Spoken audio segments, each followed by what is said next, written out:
मी प्राध्यापक सुनील नानासाहेब करपे. ज्ञानदेव रचिला पाया उभारिले देवालया, तुका झाला रे कळस. ज्ञानाचं दान म्हणजे ज्ञानदान. आजकाल अनेक नगरांच्या सीमेवर शिक्षण संस्थांच्या भव्य आणि विस्तृत वास्तू दिसू लागल्या आहेत. नानाविध अभ्यासक्रमांची संथा देणाऱ्या या संस्था तुलनेने अलीकडच्या आहेत. ज्ञानविज्ञानाची शिखरे जनसामान्याच्या दृष्टिक्षेपात येऊ लागली आहेत. ग्रंथालय, प्रयोगशाळा, कार्यशाळा, रुग्णालय इत्यादी सुविधांनी सजलेले शिक्षण संस्थांचे संसार पाहून मनात कौतुकाची भावना दाटून येते. जेव्हा मराठी भाषेत, प्रादेशिक भाषेत ज्ञानेश्वरी आणि भागवतम यासारख्या ग्रंथाची रचना झाली, तेव्हा 90% लोक निरक्षर होते. तीर्थक्षेत्रांना आणि सत्वपुरुषांना समाधीस्थानांना अक्षरशत्रुत्वाचा वेढा पडला होता. स्मरणाच्या आणि श्रवणाच्या बळावर हरिपाठासारखे आटोपशीर भजन पूजन हा लोकजीवनातला प्रकार होता. त्या पलीकडे कोणालाच काही कळत नव्हते, काही दिसत नव्हते. कला, साहित्य, व्याकरण, राजनीती, तत्वज्ञान, इतिहास, खगोल, भूगोल अशा विषयांच्या अभ्यासाला प्रारंभ सुद्धा झाला नव्हता. निदान बहुजन समाजाच्या लेखी जाणीवेचा हा प्रहर आला नव्हता. अंधश्रद्धांची रात्र मात्र सरत नव्हती. ज्ञानोदयाची चिन्हे अजिबातही दिसत नव्हती. अशा परिस्थितीत महात्मा फुले यांच्यासारखा समग्र क्रांतीचा अग्रदूत याच पुण्यनगरीत निर्माण झाला आणि विद्यार्जनाचा आग्रह त्यांनी धरला. पहिली आद्य शिक्षिका आपल्या पत्नीला त्यांनी बनवलं आणि मग बहुजन समाजाचा एक कैवारी सुद्धा तिथून जन्माला आला. त्यांचं नाव म्हणजे कर्मवीर भाऊराव पाटील, भाऊ पायगोंडा पाटील यांच्या जीवनाबद्दल मी आता आपल्या समोर माझे विचार मांडणार आहे. अण्णांची वेशभूषा केली म्हणून मी अण्णा होऊ शकत नाही.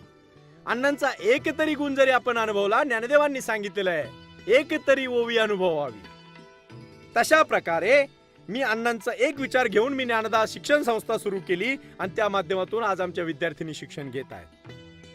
फुले, आंबेडकर, छत्रपती शाहू, कर्मवीर हे महाराष्ट्राच्या राजकारणातील एक तेजस्वी घराणे होते. ते महाराष्ट्राच्या सांस्कृतिक आसमंत उजळून टाकणारे ठरले. नगर रचनेच्या पर्वाला प्रारंभ झाला. नव समाज तिथून उभा राहिला. परिवर्तनाची प्रभा सर्वत्र पसरली. समाज सुधारणेचा प्रयत्न करणारे आगरकर, कर्वे, रानडे असे अनेक विचारवंत झाले. पण जडमूड दशेत काळ कंटाळा माझा विराट ग्रामीण समाज जागा झाला पाहिजे आणि शिक्षणाअभावी ते घडू शकत नाही, हे रयतेचे जनक, शिक्षण संस्थेचे संस्थापक कर्मवीर डॉक्टर भाऊराव पाटील यांनी खेड्यापाड्यातील 18 प्रगर प्रजेला शिक्षण प्रसाराने जाग आणली. कर्मवीर भाऊ पायगोंडा पाटील यांचा जन्म 22 सप्टेंबर 1887 या दिवशी वारणेच्या परिसरातील कुंभोज या गावी झाला. कुंभोज गावी प्रसंग पहा, नीट लक्षात घ्या. संस्थापक आणि शिक्षण संस्थापक असेच घडत नाहीत. त्यावेळेस पायगोंडा पाटील ही मोठी व्यक्ती, जैन समाजातील व्यक्ती, समाज त्यांचा आदर करायचा. देवगोंडा हे न्यायी, निस्पृही आणि निर्लोभ व्यक्ती होते. त्यांनी न्यायदान केले, ते सर्व मान्य होते. पण निवाड्याचे कागदपत्र तयार झाले. सहीसाठी देवगोंडा पाटलांपुढे आले.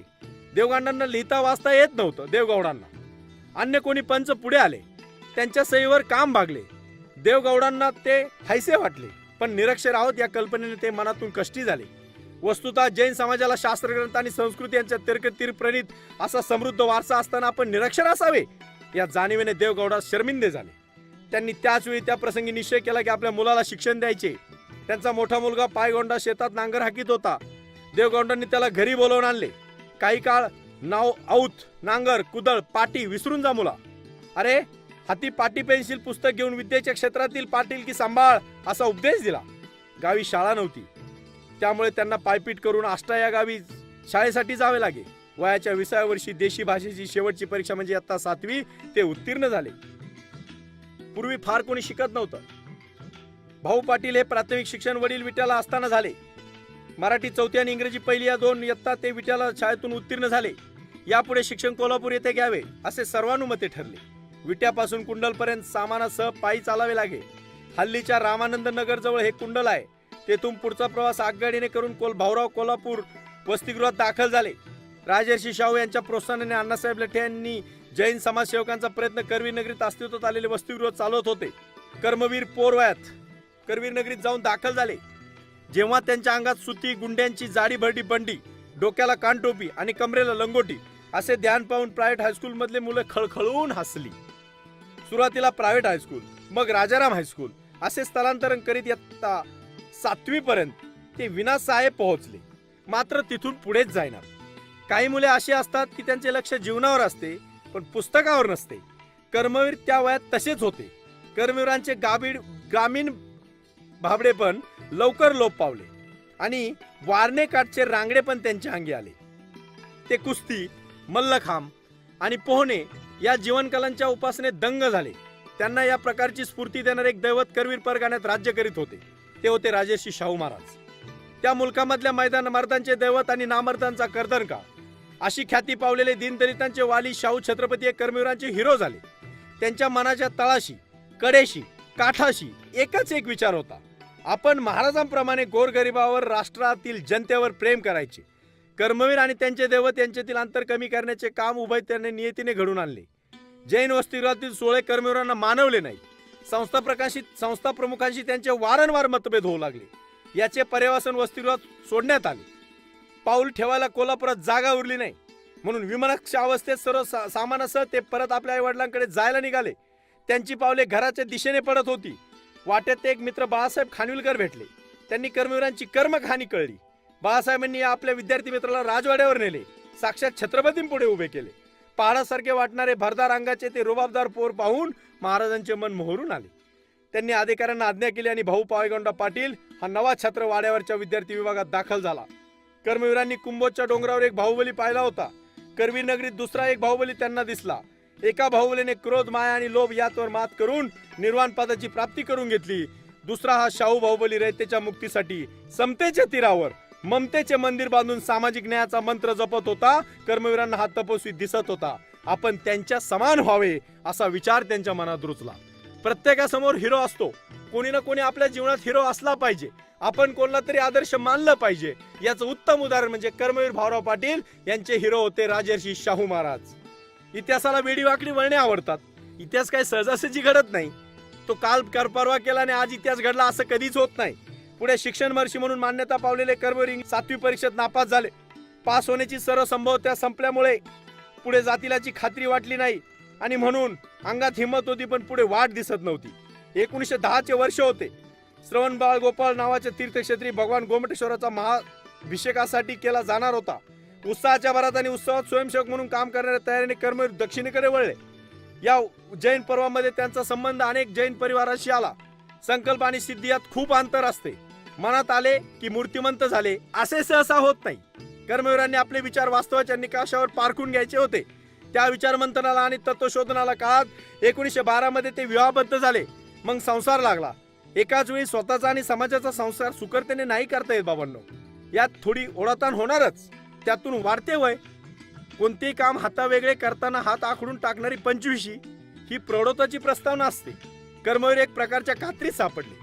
समाज कार्यासाठी त्यांनी पाऊल उचलले होते पण तेवढ्याच प्रपंचाचा पाशही मागे लागला. एक अपरिचित युवतीचे सामर्थ्यवान सहचरणीत रूपांतर होण्यास थोडा तरी अवधी लागणार होता ना. हे ओळखून कर्मवीरांनी अर्थार्जनासाठी धडपड सुरू केली. सातारा शहर त्यावेळेस इंग्रज अधिकाऱ्यांना फार आवडे. अनेक इंग्रजी अधिकारी सातारा शहरात होते. कर्मवीरांचे इंग्रजी, गणित आणि संस्कृत या विषयावर प्रभुत्व होते. त्या काळात पाटील मास्तर म्हणून ते ओळखले जात. पोप या नावाचे कलेक्टर साताऱ्यात होते. पेठे या नावाचे डेप्युटी कलेक्टर होते आणि ढोसाबाई माणिकजी हे पाटील मास्तरांचे विद्यार्थी होते. त्या काळात मराठी शिकण्यासाठी पाटील मास्तर तयारी करून शिकवत. अधिकाऱ्यांना अधिकारवाणीने शिकवणारे एक अधिकारी अध्यापक असा त्यांचा लौकिक सर्वत्र पसरला. 4 पैसे मिळू लागले. पत्नीला घरकुल मिळाले. अशा मानव कुलाचा विचार करायला कर्मवीर मोकळे झाले. कोणाला चुकलंय घरकाम? तुम्ही नीट विचार करा. अखंड त्रिखंडामध्ये आपली कीर्ती पसरवणारे स्वामी विवेकानंद सुद्धा दुभाषकाची भूमिका करावी लागली होती. कर्मवीरांना नाही ती करावी लागली. पण कधी कधी दुर्दैव नावाची गोष्ट काही माणसांच्या वाटच सोडत नाही. पा जितना बड़ा संघर्ष होगा जीत उतनी बड़ी होगी. याद रखिएगा. हिंदी में मैं इसलिए आपको सबको कह रहा हूं कि कुछ वचन आप जब हिंदी में दोहराते हैं तो उसका अर्थ हमें ज्यादा समझता है. क्योंकि आजकल की सब पीढ़ियां हिंदी फिल्म तो देखती है. उनको देखिए ना आप. मराठी कविता पाठ कर म्हणलं तर नाक मुरडतो. पण हिंदी चित्रपटातलं गाणं म्हटलं की पोरग लगेच गाणं म्हणायला लागतं. कशामुळे होतंय? अरे आपण ते आवडीने करतो. आणि म्हणून जिथे सवड आहे तिथे आवड, जिथे आवड आहे तिथे सवड, आणि दोघांची जर गाठ पडली तर एक चांगली निवड झाल्याशिवाय राहणार नाही. हे मला या ठिकाणी तुम्हाला सांगायचंय. पण कधी कधी दुर्दैव नावाची गोष्ट माणसाचा पिछाच सोडत नाही. कोल्हापुरात डांबर प्रकरण गाजले आणि अण्णासाहेब लठ्ठ्यांनी त्यांचा वचपा काढायचं ठरवलं. कर्मवीरांचा बोलवता धनी कोणीतरी दुसरा झाला आणि त्यांना त्रास झाला. डांबर प्रकरण फारच गाजले. अण्णांना त्रास झाला. शेवटी शाहू महाराजांकडे अण्णांची आई गेली आणि सांगितली, भाऊ तसं करणार नाही महाराज, कुणीतरी गैरसमज केलाय. पण कर्मवीर हे वाकणारे नव्हते.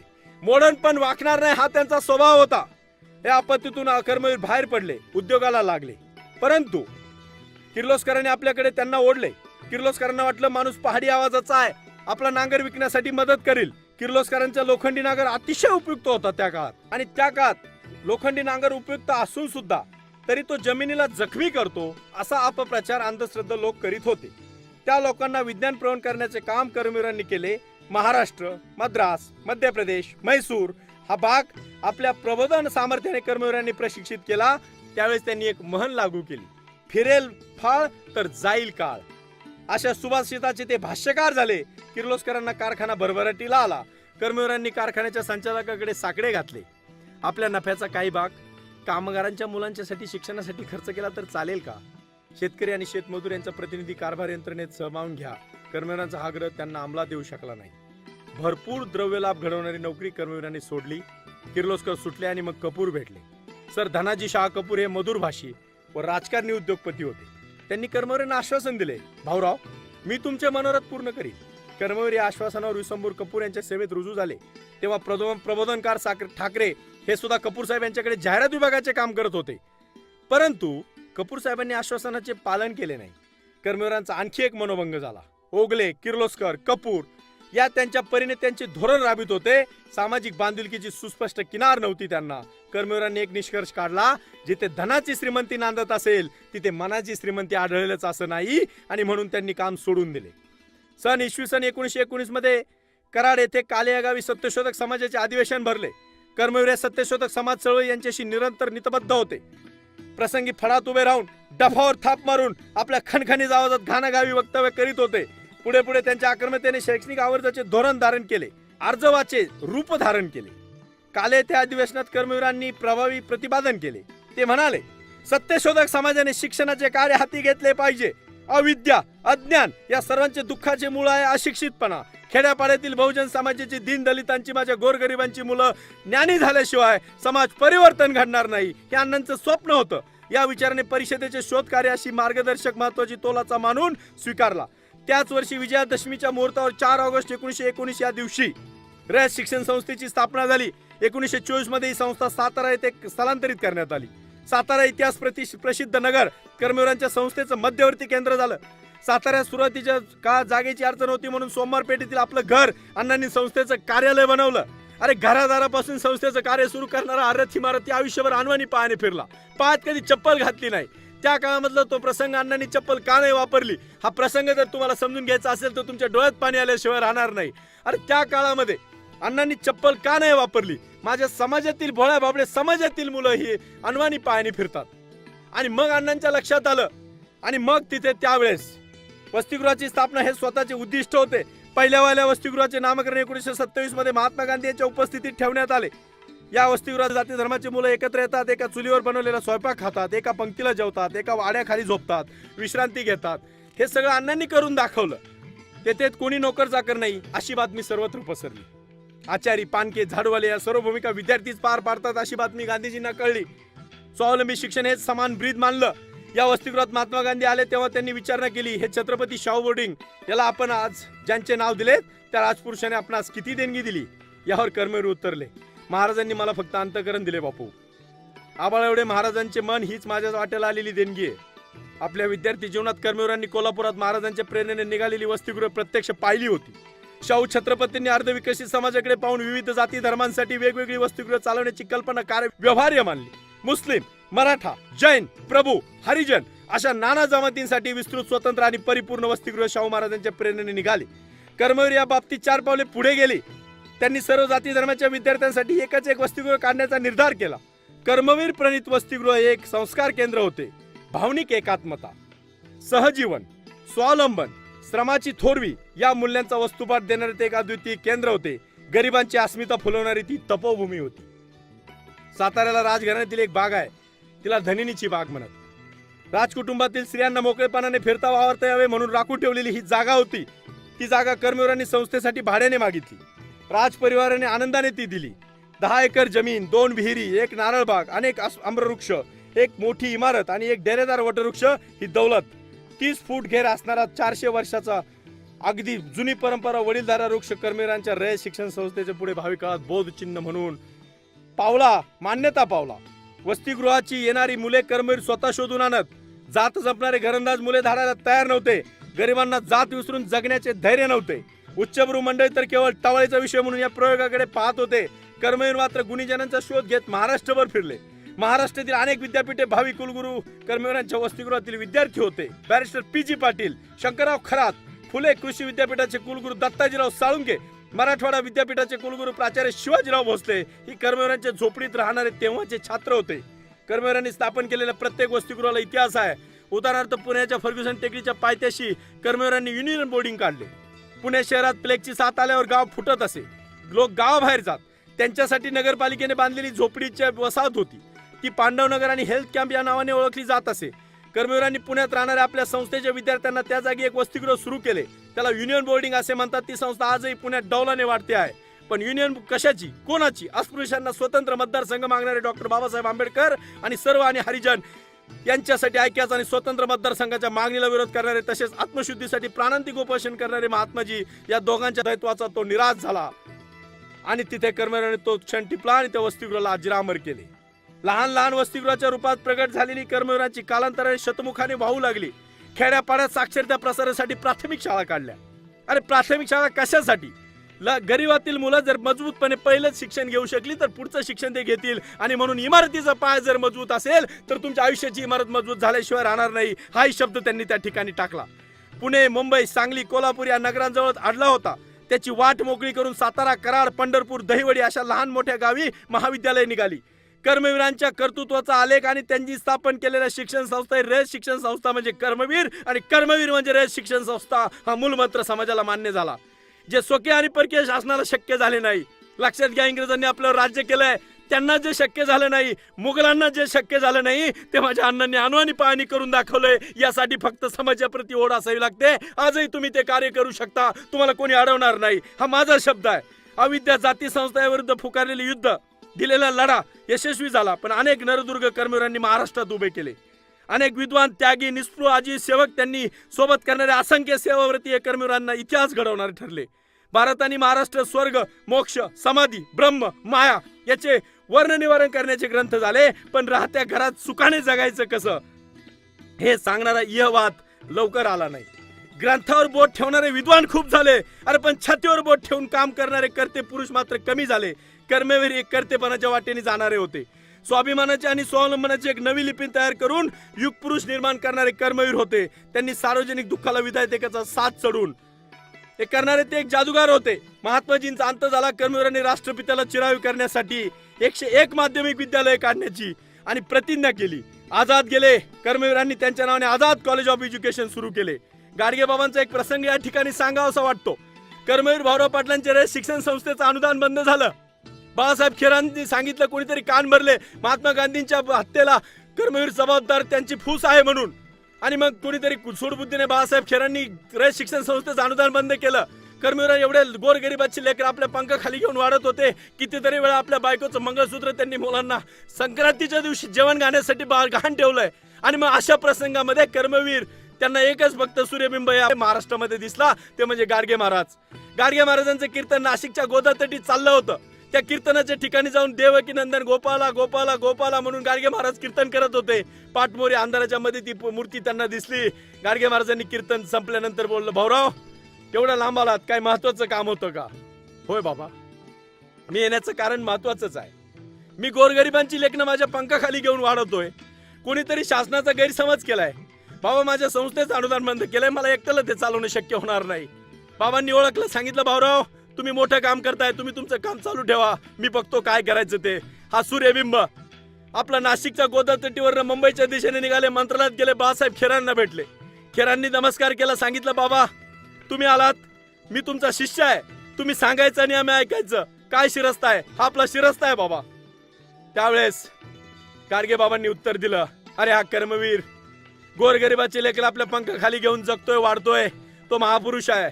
बाळासाहेब जर तो चुकला असेल तर त्याच्या पाठीवर मारा, पण पोटावर मारू नका. 8 दिवसांनी रयत शिक्षण संस्थेचं अनुदान चालू झालं.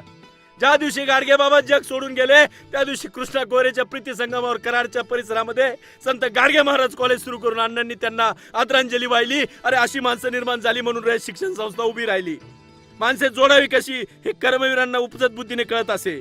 दुष्काळी प्रदेश म्हणून मागे पडलेला नगर जिल्हा ही कर्मवीरांची कामधेनू ठरली.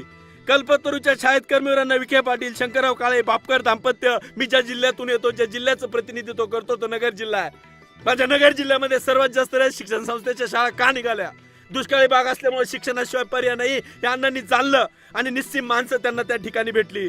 कर्मवीर महती ही त्यांच्या कार्यात आहेत. ते म्हणत, मुलांनो, श्रमाच्या मोबदल्यात शिक्षण घ्या, कमवा आणि शिका, स्वावलंबी व्हा, नोकऱ्या मागू नका, ज्ञानाचा, कष्टाचा, साधेपणाचा मार्ग धरा, शेतकरी आणि व्यापारी, संस्थानिक आणि समाजप्रवेश प्रवाह आडवा, वैभवाची धरणे धरा, संपत्तीचा पाठ माळ्याच्या रामाच्या मळ्यापर्यंत जाऊ द्या, खेडूतांची झोपडी मंदिर होऊ द्या, ग्रामगीता हाती घ्या आणि पुढे जा. हा संदेश अण्णांनी या समाजाला दिला. रक्तदाब, मधुमेह असे अनेक आजार अंगावर वागवणारा, समाजाच्या आरोग्यासाठी अहोरात्र विवंचना करणारा हा महापुरुष 9 मे 1949 या दिवशी सर्वत्र शिवजयंतीचे वातावरण असताना छत्रपती शिवाजी महाराजांना संस्थेचा अहवाल सादर करण्यासाठी आपल्या सर्वातून ध्येयरूपाने निघून गेला.